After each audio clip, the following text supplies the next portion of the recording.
listening to Reality Wrap. I'm your host, Melanie. Thanks for listening and enjoy the show. All right, guys. So, as you saw tonight, I had a phone call with Whitney, which was actually an interesting phone call, and the way that they edited it was pretty interesting to me, but you guys are going to see how this plays out. However, at the end of the day, this phone call was toward the end of the season, so I was really surprised to see that it was in episode 5. They did leave out an important part of the phone call when I was talking to her, and I said I talked to a friend, but also said friend was not the same person who released Alibaba, the stuff about her jewelry line. But also at the end of it, too, what they left out of the phone call, which I challenge Bravo to share this because I think it's very important, is the fact that I literally said, I am so sorry, Whitney. I know you wanted to find out if it was Lisa. I know you wanted it to be Lisa. Unfortunately, I could not find that information because Lisa was pretty much the suspect. That's who Whitney thought it was. Whitney thought that Lisa was capable of doing this. And I didn't know if she was or not. There's always rumors about the housewives. And I said to Whitney, I will help you find out who is the one spreading this stuff about the jewelry line and the Alibaba of it all. But also Whitney told me that none of that was true.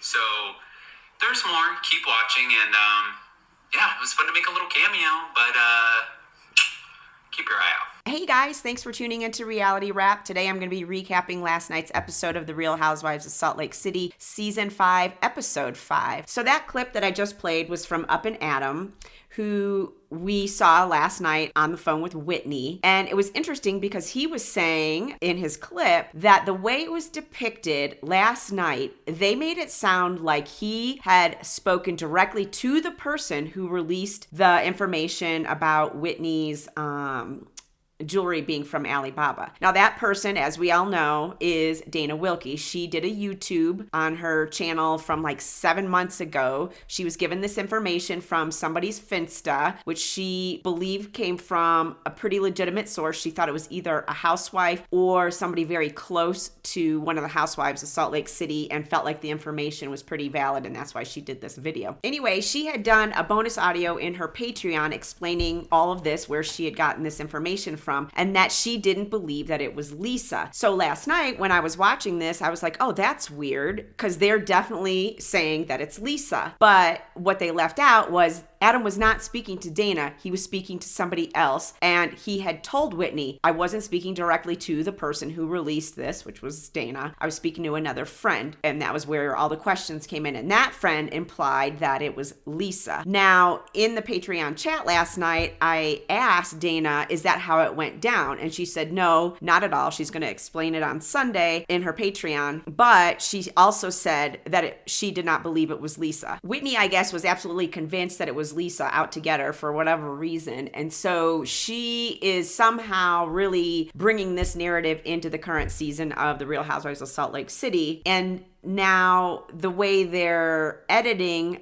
the footage or the conversations, they're also trying to make it look like it's Lisa, even though Adam did say, I told her on the phone that I did not talk directly to the person that posted this, Dana. Dana does also explain in her Patreon why they're not using her name specifically. They did come to her and ask if they could use her video, I think, on YouTube. And she said, yeah, you can use it for a small fee.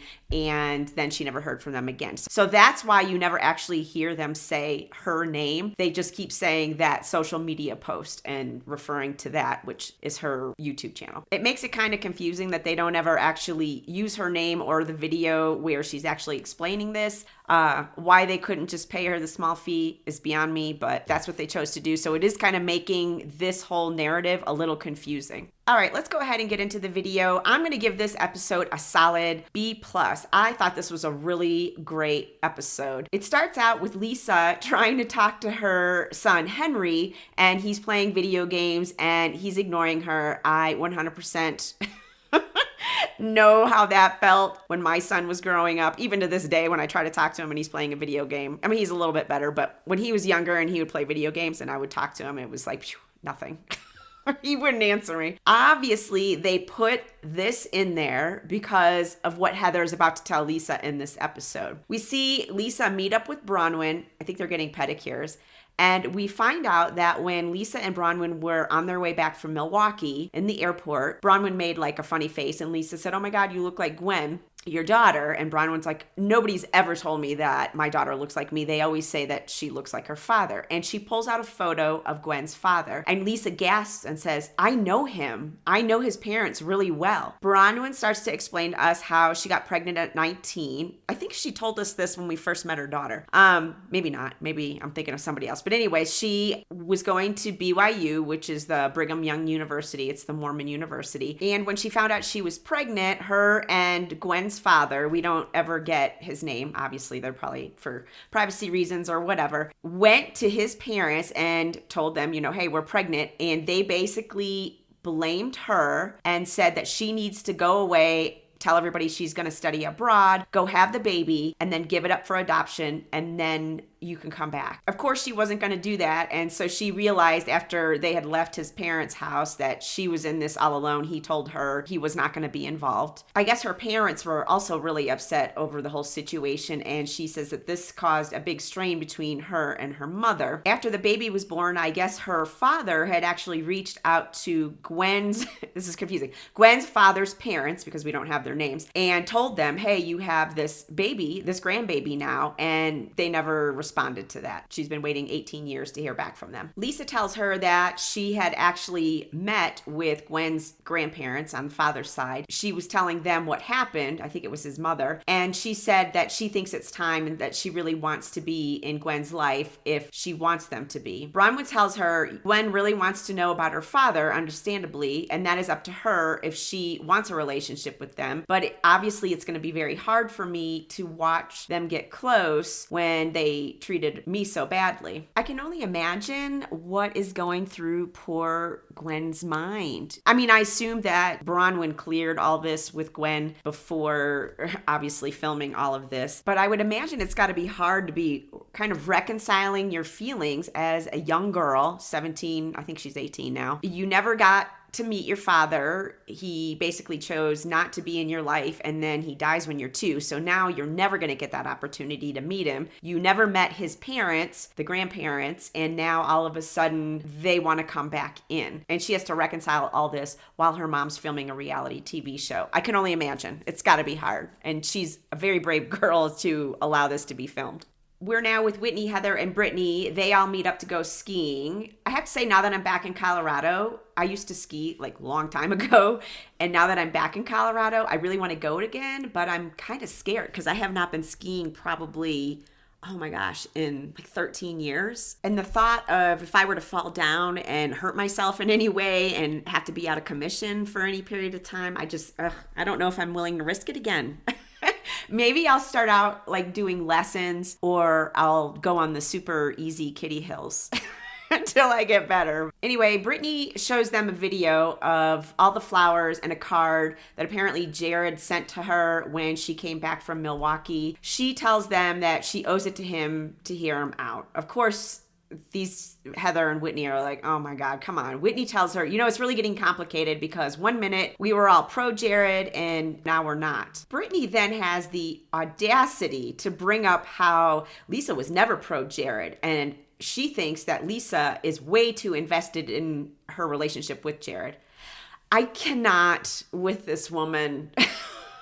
She literally came on to the show and was talking about how Jared doesn't treat her well. And you wonder why people are not pro Jared. And if anything, Lisa was kind of trying to help her out. And Meredith was too, when she was like, "Listen, maybe take some time off and go date other people," when she found out that Jared was texting Angie's brow girl. But now that Jared apparently is kind of crawling back to her, now she's mad at Lisa. I cannot with this woman. She's so dumb.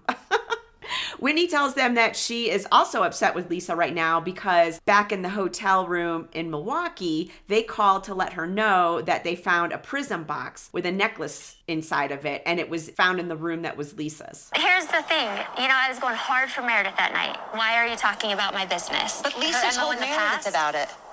Yeah. What? Lisa's who told Meredith about it. Lisa told Meredith Lisa about told it? Meredith told me, and I Right. told you.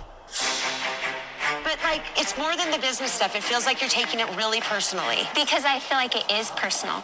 This is my business, my brand, and it's not just something that popped up. Yeah. I feel like this was planted. By who? By Lisa? After I got that call from Charles at the Kid, I started thinking, Lisa is vindictive. She must still be mad at me over the podcast. Lisa's always been the villain. Because why else would she toss the necklace I gifted her into the trash? Gee, I don't know, Whitney. Maybe Lisa didn't want your necklace because on the trip, you were trying to get in between her and Meredith's friendship. While they were on the trip, they got into a fight at the dinner table at the Harley-Davidson Museum. And now she's relating it back to a podcast. I mean, it's lots of things, Whitney. And you do all these things to Lisa and then you go, I don't understand why she's mad at me.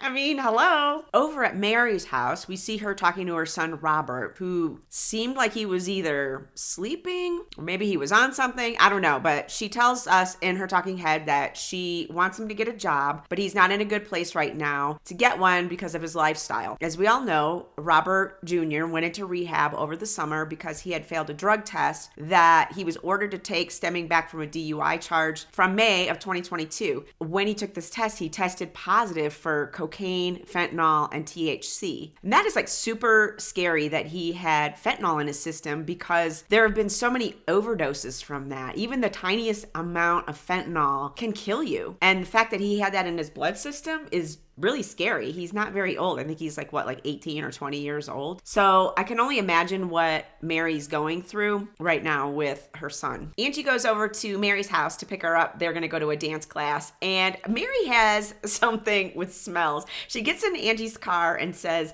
were you eating onions in here? And Angie's like, no. And she's like, well, it smells like onions.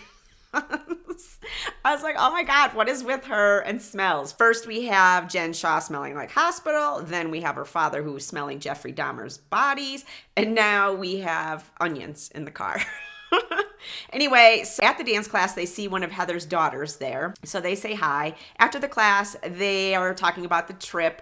Angie tells her that she felt pretty emotional after her fight with Lisa and how Lisa said that Angie uses her daughter as an excuse to get off the phone. Angie's like, yeah, well, when the conversations start at lunchtime and go all the way to dinner time, I have to get off of the phone to take care of my daughter. She tells Mary that she feels like Lisa is pulling away from her and that apparently she was telling this to Heather and Heather told her, well, yeah, it's because you're pulling away from Lisa. And now Angie feels like Heather is actually taking Lisa's side, which 100% does not surprise me. Of course, Heather is siding with Lisa. Heather is the pick-me girl stuck in high school who sees Lisa as the cool girl, and of course she's going to take her side. And I think it's just a matter of time before Heather starts to turn against Whitney because Whitney now has this vendetta against Lisa that she believes that Lisa is the one who started the rumor about her jewelry line. Angie tells us in her talking head that Lisa has had a problem with every one of her friends, and she lists pretty much everybody on the show,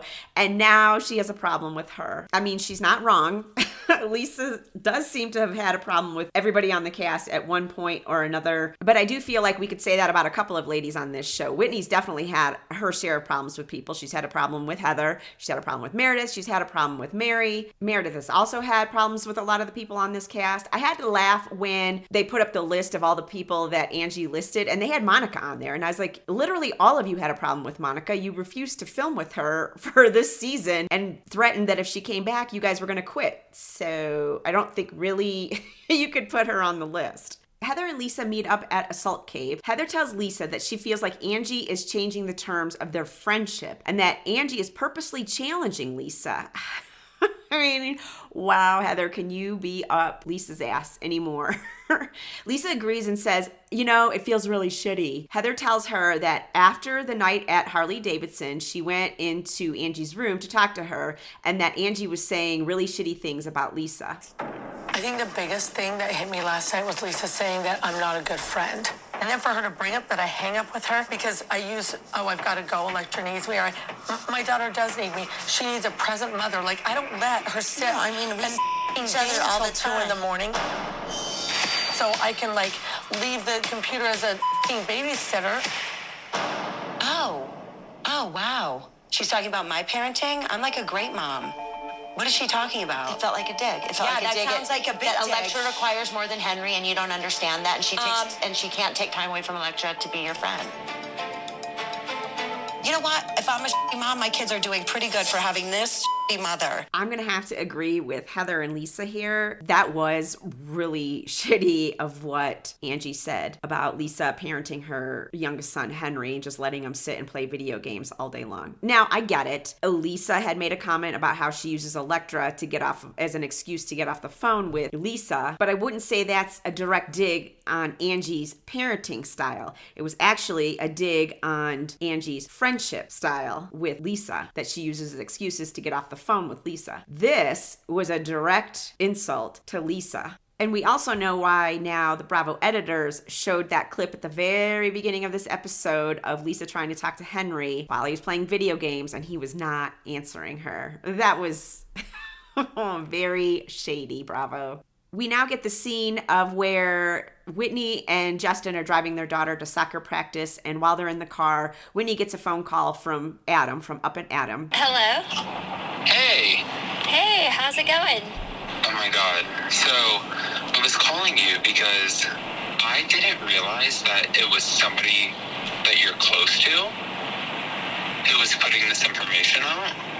Adam is a casual friend of mine who is also a podcaster, and he is friends with the person that runs the account that posted that Prism's jewelry comes from Alibaba. So I asked Adam to reach out to the account to see if he could find out who fed the story, because I have my suspicions, but I need the proof. Just tell me, what was your conversation? Because this is my business, my brand, my reputation. I was trying to do my best to figure out who this person was, right? And they said, it's definitely somebody in your group.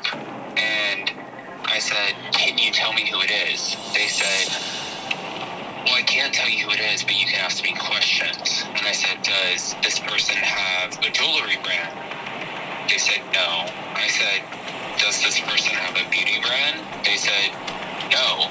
And then I said, does this person have a liquor brand? And they said, yes. And I was... So rewatching this clip after listening to Up and Adam's clip where he said that this isn't how it went down and that he told her that he was not speaking to the account, Dana Wilkie, directly, that he was talking to another person who he was asking these questions to. And in her talking head, Whitney says, I asked Adam to reach out to the account that posted the stuff about her jewelry being from Alibaba, which makes us believe that in this conversation, that is who Adam is talking about, not that he's talking to somebody totally different that's close to the situation. It really bugs me how they twist what the narrative actually is or what's going on in the season. It just goes to show that this reality TV really isn't reality anymore when they drive a storyline a certain direction. We're now with Britani and Jared. I can't believe I gotta watch these two. They meet up for dinner to discuss what happened on the trip when she was in Milwaukee. He tells her that he thought they were good when she left on the trip. And then on the trip, he was getting texts from Britani's phone, which were actually coming from Lisa Barlow, and that she was being super mean to him and that she was singing a song about being besties, because that is what Jared tells everybody, that he and Britani are just friends. And now he is pissed because Britani was showing these private conversations to Lisa, which understandably, I could see where he's coming from, even though he seems like a total dick. She tells him that she wants him to be the same with her in public as they are in private. He's like, what do you mean? I hold your hand in public and I kiss you in public. She tells us in her talking head that he won't post about her on social media. Again, this woman is like 50-something years old and she's upset because her boyfriend won't post about her on social media. He is still on the dating apps, which is really shitty. And when a cute girl walks by, he drops her hand. He tells her that he doesn't want to lose the relationship, but he's given her all he can, which includes getting into Angie's Brow Girl's DMs and flirting with her. How she sits there with him after knowing this, I don't get it. I don't even know why she's giving him the time of day, but here we are. Over at Bronwyn's house, she and Gwen are sitting down talking about how this whole thing played out with her father's parents, or her grandparents on her dad's side. And apparently she was very excited to meet them when she found out that they wanted to meet with her, and she was excited to have a relationship. She really wants to get to know more about her father because all she has is like 4 pictures of him, because that's all Bronwyn has to show her. And obviously the parents are going to have more information and more photos and memories to share with her about her father. But then at some point it sounds like they almost started putting them not reaching out to her on Gwen, which is so strange because she's literally a child in all of this. She had no say in this. They never reached out even after Bronwyn's dad reached out to them and said, hey, you guys have this grandbaby. They basically said, we only want to meet with you if you're going to be accepting of us, which is super weird. You would think they'd just be like, we don't care what you feel about us. We just want to meet with you. You're our granddaughter. But instead, they're like putting stipulations on it, almost like she has to be accepting of them. She can't be mad at them in any way for basically never reaching out and cutting her out of their life. And now she feels like the contact between them has gone cold. So she's super conflicted, understandably. The way Gwen carries herself in this whole conversation is truly remarkable. It really is. She's so mature, and she's, at least from what we can see on the TV, she seems to be handling it incredibly well. And Bronwyn tells her, you know, I always tried to make just me and you enough, but it's completely understandable that obviously you feel like you're missing another part of you, your other half, your father's side. Bronwyn was on Watch What Happens Live last night, and Andy did ask if Gwen ever did meet up with her grandparents, and she says it does play out on this season. So we are going to find out what happens with Gwen and her grandparents. Lisa, Heather, Brittany, and Mary all decide to go zip lining. So they have to take this like 4-wheeler up to the top where they're going to get on the zip line, and it's super muddy, and they all get off, and all of them are muddy. Mary's wearing all white, and she's like, oh my God, why did I wear white? Because she's got mud all over her. All of them are scared to go zip lining, understandably, because it looks scary. I've never gone. I probably would, though. It is something I probably would do if I ever had the opportunity. Surprisingly, Mary loves to go ziplining. This woman will never cease to surprise me. I swear to God. She does not strike me as the person who likes to go do outdoorsy things, but she tells us that she loves to go ziplining and that she takes every opportunity to go. I was like, wow, how random. And they get back to their cars, and Heather's like, I have a bunch of food. We're going to sit here and eat. And Mary just doesn't understand what's happening. She's like, wait, we're going to sit here and eat? And in her talking head, a producer asks her, Mary, how often do you tailgate? She's like, what, tailgate? You mean that's like when we have barbecue and ribs and stuff? So she didn't even know what tailgating was, which is so weird because she goes ziplining, but she doesn't know what tailgating is. I don't know. This woman is mystery. So they're sitting down and they're eating, and somebody asks Brittany, I think it was Heather, how her meetup with Jared went. And she's like, I don't know if I really want to talk about it because I'm kind of mad about it. And they're like, why are you mad about it? And she's like, well, I'm actually kind of mad at you, Lisa. Upset with you, Lisa. Me? Because you grabbed my phone and you talked to Jared, you texted him, you FaceTimed him, and it caused this huge rift. Wait, what caused the huge rift? You caused the huge rift. I caused a huge rift? I don't understand why you're so invested in me and my relationship. This woman, I cannot believe she has the balls to say that Lisa caused a big rift in her relationship for being involved when Brittany was the one who allowed her to take her phone. She was the one who was making announcements at the table. She was the one that's telling everybody her business with Jared, and then gets mad when somebody has her back. That's why she's mad at Lisa Barlow. She's not mad at Jared for texting Angie's brow girl and flirting with her in the DMs. No, she's mad at Lisa. The balls on this woman. I swear to God. Like I said before, she and Jared deserve each other. So Brittany tells them all to stay out of her business, and they were like, gladly, leave us out of your business. We didn't ask to be invited. You invited us in. They move on, and Heather brings up to Mary, oh, I heard you ran into Georgia, my daughter. And she's like, I did. Lisa asks, oh, where did you see Georgia? And she's like, oh, I don't know. The wind just blew her to me.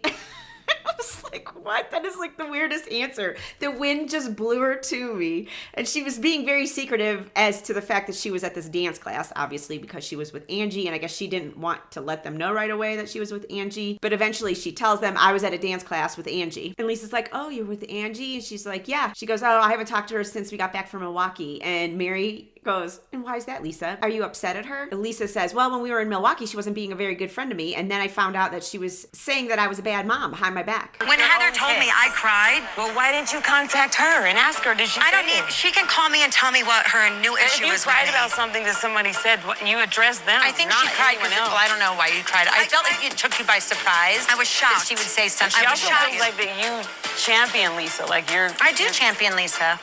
But you've known Angie since high school. Yeah, but I champion Angie as well. But in this situation, I'm on Lisa's side. I noticed that Heather says things that's very hurtful. She's always in the middle of something, but yeah, she hides her hands.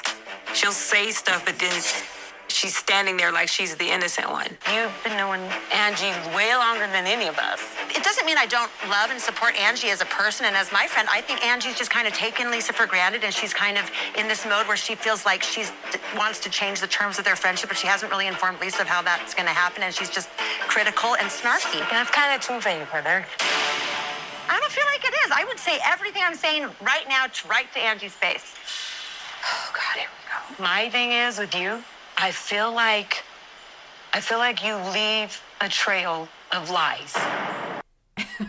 Mary has Heather's number, and why Heather is so involved in this fight between Angie and Lisa is beyond me. I mean, she's like, talk about someone who's super invested. She's very invested. And then when Mary's like, well, that's pretty two-faced that you would say that to her or say that about her. She's like, well, I would say all this in front of her. But again, why are you saying anything at all? Because it's not about you. It's about Lisa and Angie, and you're getting in the middle of it and telling Lisa whatever Angie says about her. Mary then brings up how Heather lied about being body positive. Lisa does come to her defense here and says she didn't lie about being body positive. She said body positivity is a lie. Heather explains how body positivity is supposed to champion people with all types of different body types, but that is not the case at all, because throughout her whole time on TV, she's been criticized about her weight. First it was she was overweight, and now it was she had lost weight using Ozempic. I do feel bad for her. I see what she means when she says she just wants to live her life and not have it be about her body size. People on social media are ruthless when it comes to people's weight. They either criticize you for being overweight, or if you lose a bunch of weight, then they criticize you for losing weight. So I totally understand what she's saying here. I think she looks great this season. I do not care that she lost weight by using Ozempic. If that's what helped her lose weight, then God bless, right? It shouldn't matter how she lost weight, whether it be through diet and exercise, Ozempic, surgery. At the end of the day, she lost weight, she feels good about herself, and that's all that matters.